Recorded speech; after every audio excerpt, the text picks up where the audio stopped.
Hello everyone, my name is Otavio and this is the Galilean Library, and today's video is going to be my wrap-up for everything that I've read in the month of October.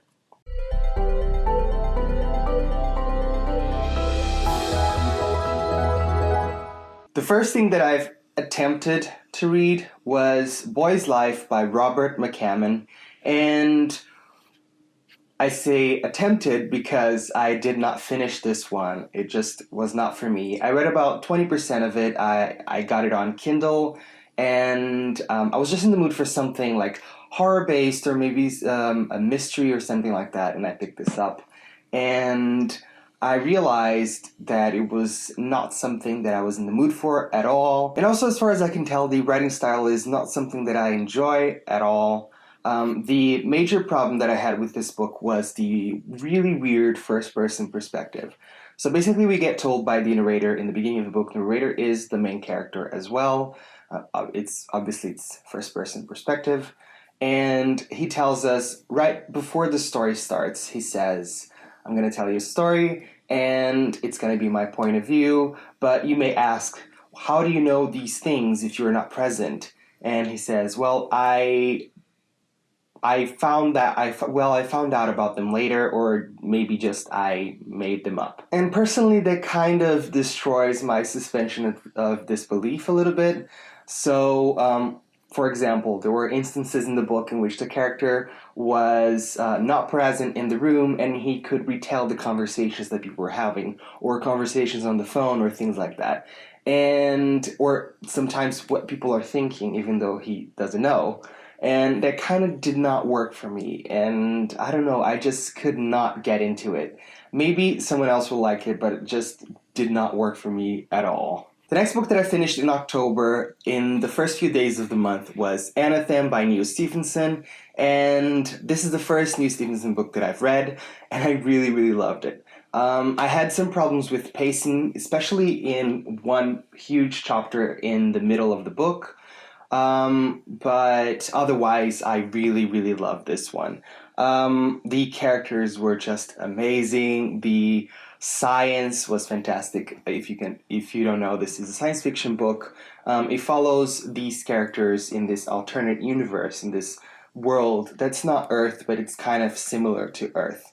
And they have these math communities. That's what they're called. They're basically sort of monastic communities, but in which people are not really practicing religion, but mostly practicing philosophy and studying theory and developing new theories about the universe and about science and things like that. And these communities are segregated from the rest of the world, and there are different kinds of communities. A few of them are segregated only during 1 year, and then they have a ceremony called Uphurt, and they are in contact with the outside world. There are other communities that stay isolated for longer, for example, 10 years or 100 years or 1,000 years.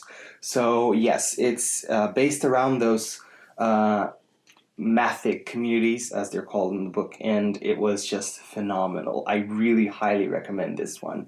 And I definitely am going to pick up other things by Stephenson. Probably soon. I'm thinking about Seven Eves, probably. It's also a pretty hefty book. It took me about 2 months, maybe a little bit more, to finish, but it was just really, really fantastic. The next thing that I finished was Ancillary Sword by Leckie, and this is the sequel to Ancillary Justice, and if you have seen my previous wrap-up, I really, really love that book, and this one was no different. I really enjoyed it.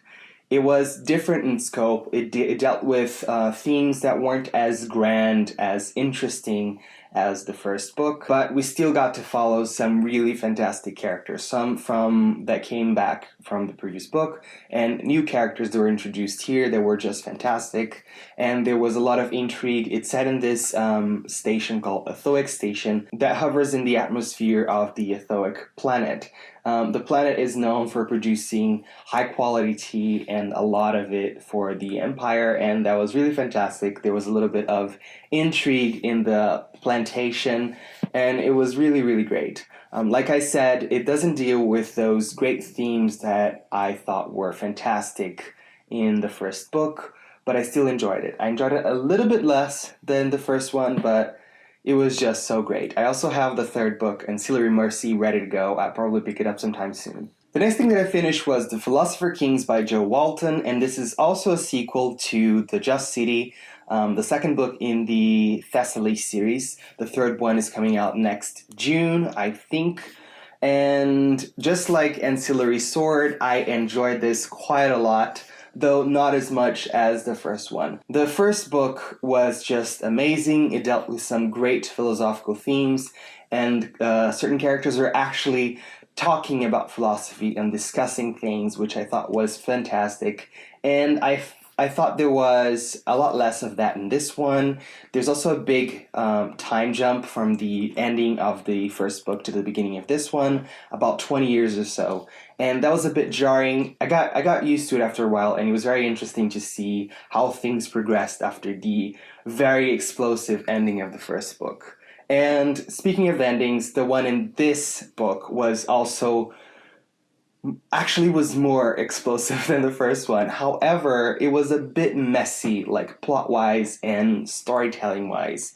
And I can't say it was better than the first one because it was just not as tightly written, as well crafted. However, I think that the situation that happens in the end of this book will make for a fantastic ending for this series, which I am really looking forward to. And the last thing that I finished this month was Night Film by Marisha Pessl, and this book was underwhelming, I would say. There are a lot of great reviews for it out there, and a lot of people really love it.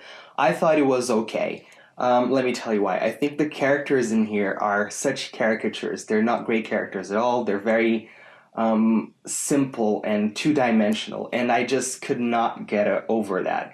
Also, the main character was a bit unlikable, and usually I think that's fine unless the character is unintentionally unlikable. I think the author intended him to be a likable character, but I just did not like him at all, and that kind of doesn't work for me as well. The mystery is super interesting, but there were also a lot of red herrings here, a lot of plot points that didn't really lead anywhere, and while a lot of people enjoy the ending, I thought there was a big portion near the ending that could have just been cut out completely. It was just not well done in my opinion. However, I really did enjoy myself while reading this, and yes, not a great book, an okay one, I think.